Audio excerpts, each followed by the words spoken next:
Pána doktora Mráza som si vybrala na základe mojich recenzií a štúdií a toho všetkého, čo som si načítala na internete. Keďže teda ja vždy si rada najprv naštudujem, keď sa odhodlávam na nejaký väčší zákrok alebo hociaký väčší výlet alebo čokoľvek.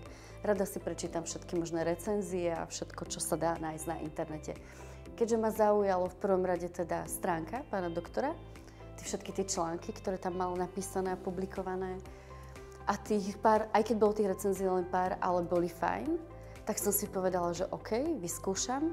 A ďalšia vec bola, že nebolo to ďaleko od môjho bydliska. Aj to bolo pre mňa dôležité, pretože zákrok, na ktorý som sa chystala, je následne dosť možné, že ten stav je bolestivý, takže mi vyhovovalo aj to, kde pán doktor vlastne sídli a kde má ordináciu.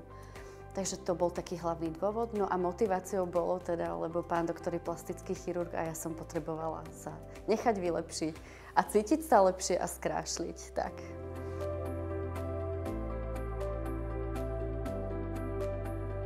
Rozhodla som sa teda, že u pána doktora podstúpim zákrok augmentácie, čiže rozhodla som sa nechať si zväčšiť poprsie. Tento dôvod, prečo som sa vlastne preto rozhodla, je taký celkom zaujímavý a vtipný. Ja som vedela, že jedného dňa to urobím, len som si dala takú v sebe vnútornú hranicu, že kedy to spravím. A teraz stalo sa to, lebo som dovršila nejaký vek, 40, no a tie prsia už nevyzerajú tak, ako si človek pamätá spred 10-20 rokov napríklad.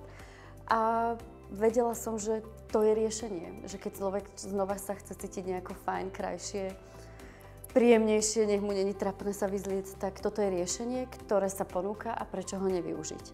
A prečo liposukcia? Následne som si nevedela predstaviť, keď budem mať pekné prsia, aby som nemala pekné brucho. Takže som sa rozhodla aj pre jeden, aj pre druhý zákrok a neľutujem teda toto rozhodnutie. Bola to najlepšia kombinácia zákrokov, pre aké som sa mohla rozhodnúť.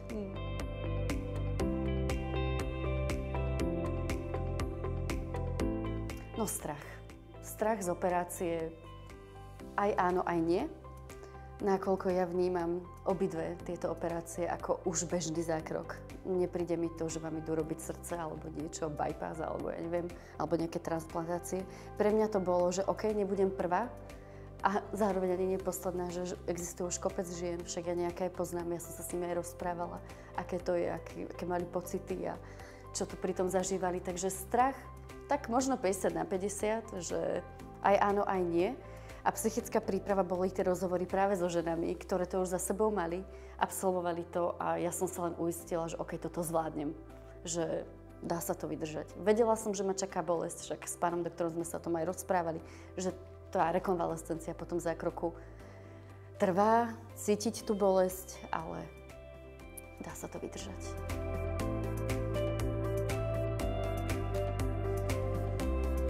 Po zákroku u pána doktora ostala som jednu noc teda na klinike, kde sa o mňa krásne postarali. Sestričky boli naozaj milé, kontrolovali ma každú chvíľu, či ma niečo neboli, či nepotrebujem niečo. Dali mi najesť, bolo to príjemné, bolo to fajn. No tá prvá noc, ja si ju ani nepamätám, lebo však som bola na liekoch, zaspala som, prespala som ju asi kompletne celú.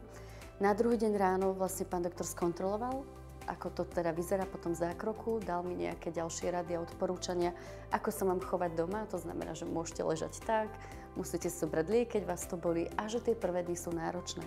Aj boli, to sa netvárme, že nie, ten prvé 2-3 dní cítite, že sa vo vašom tele niečo dialo, že to niečo tam je a treba, aby sa to zahojilo. Takže prvé 2-3 dní áno, bola som na liekoch, oddychovala som, naozaj som si dala úplný kľud, všetko som mala pripravené tak, aby som nemusela sa namáhať pri tom pobyte, že som doma a všetko som mala po ruke a blízko. A zvládla som to tak, že týždeň na to, keď som mala už tú kontrolu u pána doktora, tak už to bolo fajn. Už tie bolesti neboli také silné, už som bola schopná sa sama obliecť, prísť tam sama vlastne a bolo to v pohode, takže asi tak.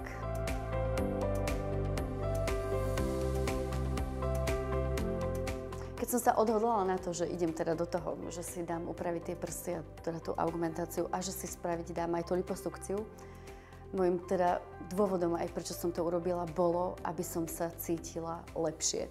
Není to o tom, že by som to svoje telo nemala predtým rada. Mala, ale vedela som, že keď si doprajem tieto 2 zákroky, že sa budem cítiť lepšie. A úprimne, ono to aj je pravda. Naozaj, nie, že vám to zvýši sebavedomie. Cítite sa vy tak vnútorne, že fajn, nemusíte riešiť, že bože, ráno tu mám taký špek a čo si dneska oblečiem a tak, lebo si môžete obliecť čokoľvek a všetko vyzerá super. Vlastne ono, aj keď do toho nejdete s tým, že vám to má dať nejaké sebavedomie, ono to príde, lebo sa cítite lepšie. Úplne tak. Ja teraz, keď stretávam ľudí, tak mi všetci vravia, že vyzeráš spokojne a tak žiariš. Nevedia to, lebo nemusia. Naozaj vy si sami dáte ten pocit, že sa cítite dobre a že je to super a ono to potom z vás ide a tí ľudia to vnímajú a to je na tom najlepšie. Asi. No, mne to teda urobilo takéto, že sa cítim dobre. A radosť na seba pozerám do zrkadla. Nie, že by si to predtým nie, ale teraz je to úplná radosť. Každé ráno tak 3 minútky si dám a je to super, no. Fakt vám to dá tak vnútorne, to sebavedomie. Aj keď do toho s tým nejdete, tak ono to príde. Že sa cítite sebavedomejšie.